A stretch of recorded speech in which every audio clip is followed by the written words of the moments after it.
Hello and welcome to my episodic reviews of Daredevil Season 2, something I've been looking forward to on both fronts. I've been wanting Daredevil Season 2 ever since I finished Daredevil Season 1, which was awesome, and I've wanted to do more episodic reviews since I did my episodic reviews of Jessica Jones, which was incredible. So, two birds, one stone, let's do this. Daredevil Season 2, Episode 1, bang!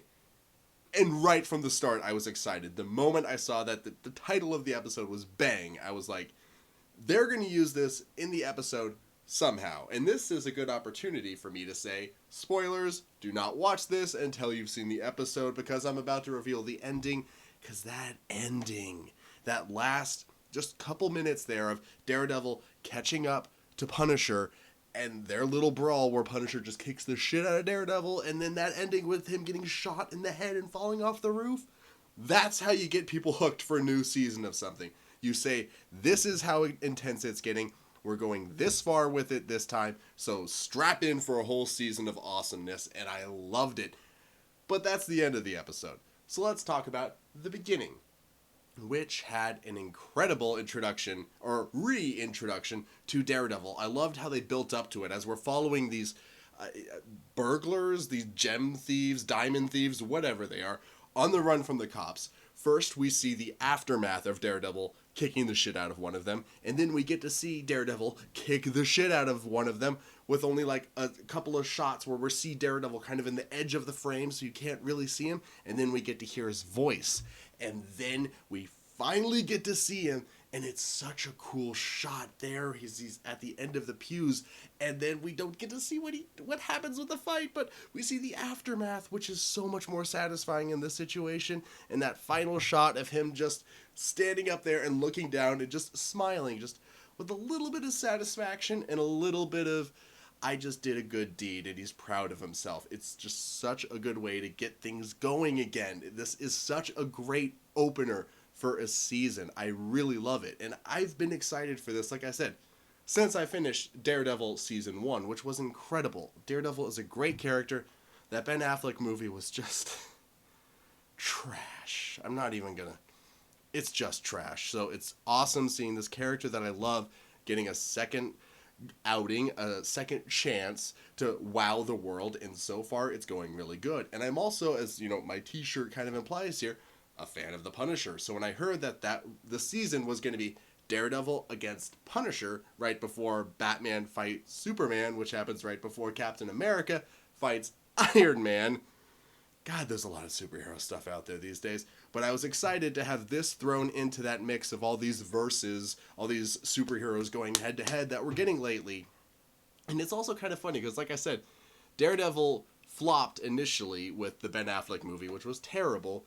The less we say about that movie, the better. It was horrible.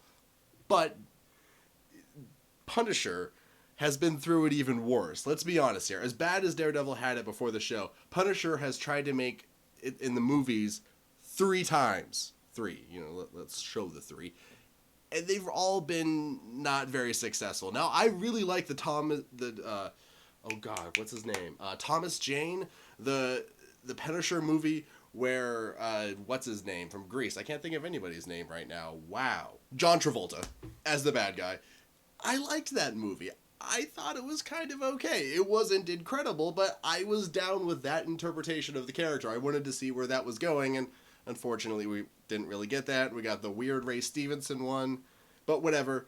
Daredevil is getting a second chance with Daredevil Season 2, which the show itself, it is also a second chance for the character of Daredevil. So I like all those coming together. I also like that even though this show is obviously coming out on March 18th to undercut Batman v Superman by a week, I like that they took the time to have the first episode be all about these Irish gang members, and it comes out the day after St. Paddy's Day. That was clever. It was probably a coincidence that they used to their advantage, but it's clever, and I respect it. Thank you for taking the time to do it. Now, it's not perfect. It's not just mediocre. It's a really good episode, like I've said.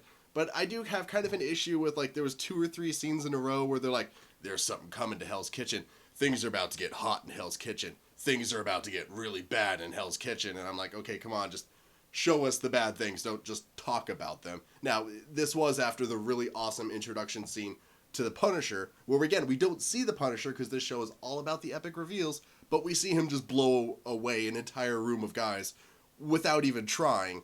So we know that things are coming, so you don't need to spend 3 scenes in a row talking about how things are coming to Hell's Kitchen. We can see that things are coming to Hell's Kitchen. We as the audience are able to piece that together for ourselves. But again, those are reveals, man. Like the fact that we don't actually see the Punisher until like, I don't know, 7/8 of the way through the episode, where we finally get to see John Bernthal, I think I pronounced that right. If I didn't, I apologize, from The Walking Dead as the Punisher, and he's just this cold, calculated, just unstoppable force who has bad guy stormtrooper aim, granted, but at the same time, if he didn't have bad guy stormtrooper aim, you know, a lot of characters that we care about would have been killed in this episode, so I'll forgive it as long as they don't have him missing too often with guns, because that's kind of his thing. You know, he's the Punisher. He goes around punishing people by executing them with guns, so he kind of needs to be a good shot. So if this villain that's all about guns isn't a good shot and he's constantly missing the good guys,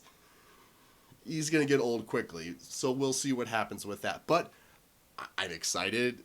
Like, again, that end with bang and he falls off the rooftop was awesome.